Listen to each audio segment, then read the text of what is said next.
भारत पाकिस्तान के रिश्तों में जब भी इतिहास के काले अध्याय लिखे जाएंगे, सरक्रीक का विवाद उनमें से एक जरूर होगा।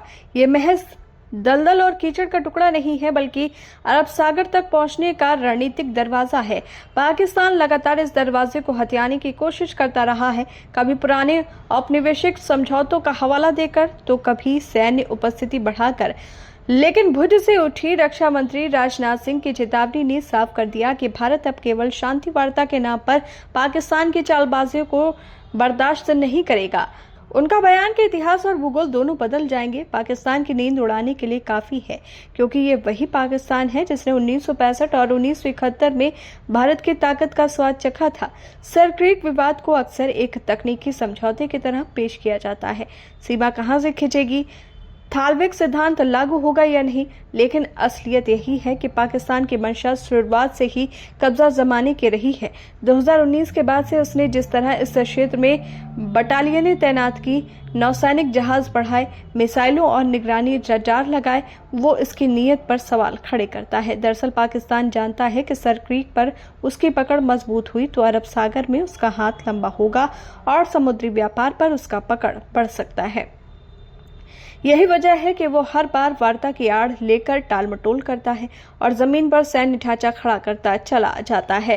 लेकिन भारत के लिए सरक्रीक केवल भू राजनीतिक रणनीति का मुद्दा नहीं है, ये राष्ट्रीय सुरक्षा और आर्थिक हितों का प्रश्न है।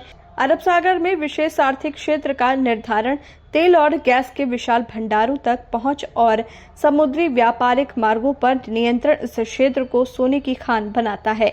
ऐसे में पाकिस्तान का दुस्साहस केवल सीमा का उल्लंघन नहीं, बल्कि भारत की आर्थिक संप्रभुता पर हमला है। यही वजह है कि राजनाथ सिंह की चेतावनी सामान्य भाषण, युद्ध घोषणा जैसी प्रतीत होती है। पाकिस्तान को याद रखना चाहिए कि भारत अब 1947 या 1965 वाला मुल्क नहीं रहा। आज भारत न केवल दुनिया की 5वीं सबसे बड़ी अर्थव्यवस्था है, बल्कि अत्याधुनिक मिसाइलों, परमाणु क्षमता और मजबूत नौसेना से लैस है।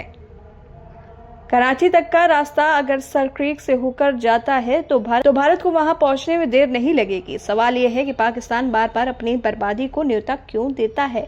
क्या उसे 1971 का घाव भूल गया है, जब उसका आधा देश टूटकर बांग्लादेश बन गया था? दरअसल पाकिस्तान की राजनीति ही भारत विरोध पर टिकी हुई है।